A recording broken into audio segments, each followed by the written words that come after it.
এখন যে অঙ্কের সমাধানগুলি আলোচনা করছি সেটা হচ্ছে দশমিক ভগ্নাংশকে স্থানীয় মানের বিস্তার করে লেখা। এখানে 148 পৃষ্ঠায় এই অঙ্কগুলো রয়েছে। আমি এক এক করে তার সমাধান নিয়ে আলোচনা করছি। এখানে প্রথমে যে অঙ্কটি রয়েছে সেটার সমাধান করিয়ে দেওয়া আছে।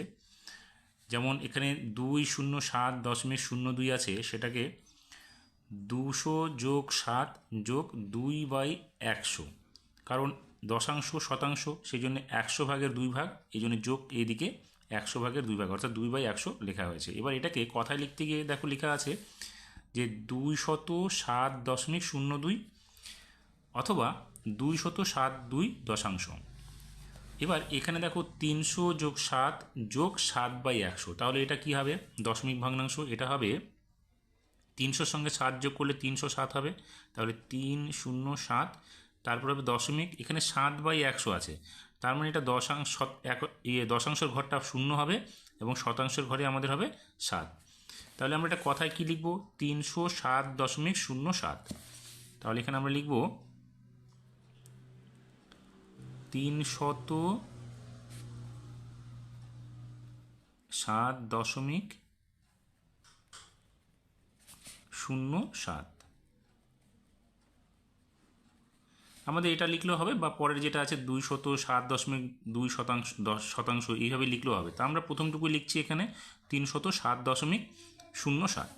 পরের অঙ্কটাতে যেটা আছে দেখো 3000, এখানে তার সঙ্গে 70 যোগ করতে হবে, তাহলে 3070 হবে এখানে।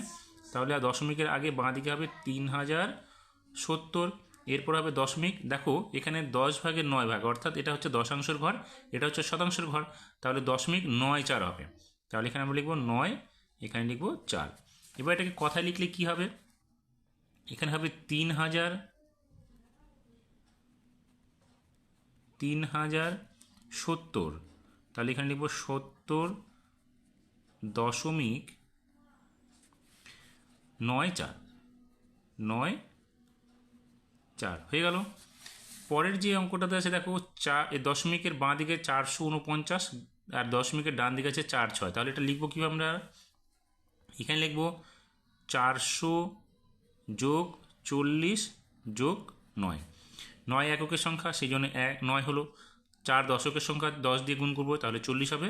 আর এইখানে 4 হচ্ছে শতকের সংখ্যা, তাহলে 100 দিয়ে গুণ করব, তাহলে 400 হবে।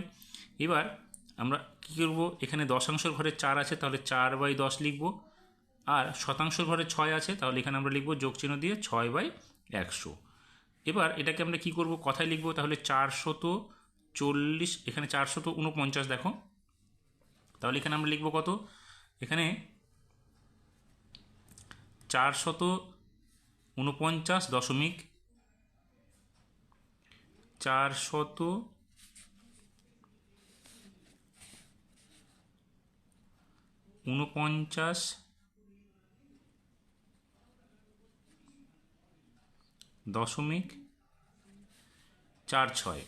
তাহলে এখানে লিখব 46 হয়ে গেল। এবার এখানে কি বলেছে? 1638.41, তাহলে 1638, তাহলে এখানে লিখি 1000 যোগ 638, মানে হচ্ছে 3 10 30 যোগ 8 যোগ কত?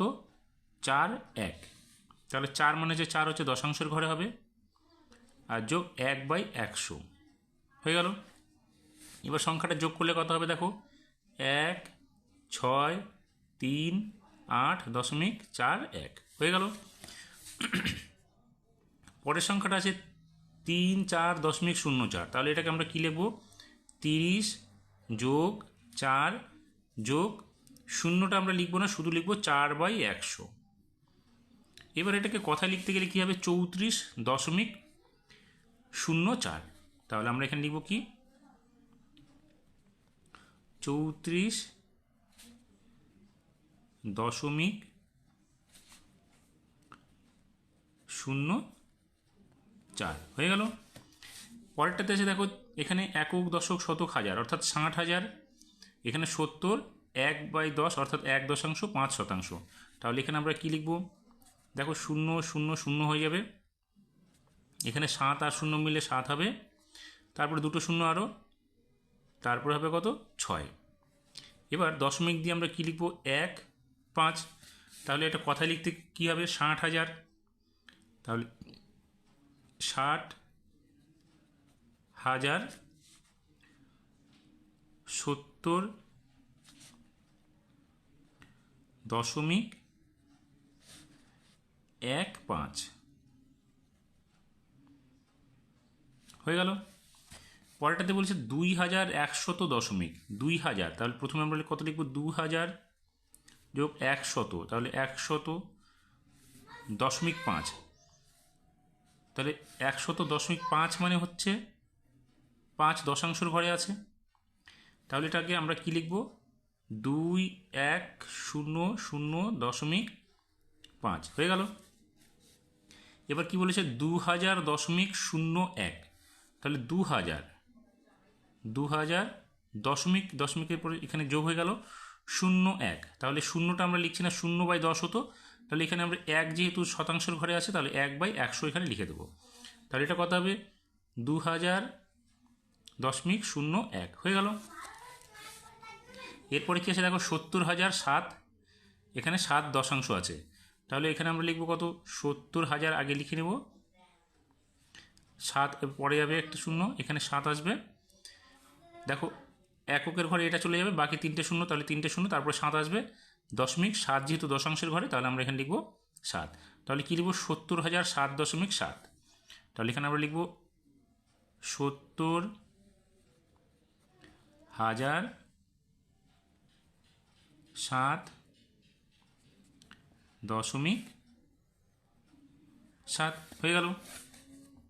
এবার এখানে কি আছে দেখো 90,000, এখানে 9,000, এখানে 900, এখানে 90, এখানে 9, তাহলে সবগুলো আমরা যদি যোগ করি তাহলে কীরকম হবে, এখানে দেখো 9 একক দশক শতক হাজার, একক দশক শতক হাজার, অর্থাৎ 99,000 এখানে হবে, তারপরে 900, তারপরে 90, তারপরে এখানে 9, এখানে 0.99 হয়ে গেল, তাহলে কী হবে 99,999, তাহলে এখানে লিখব 99,999.99 হয়ে গেল।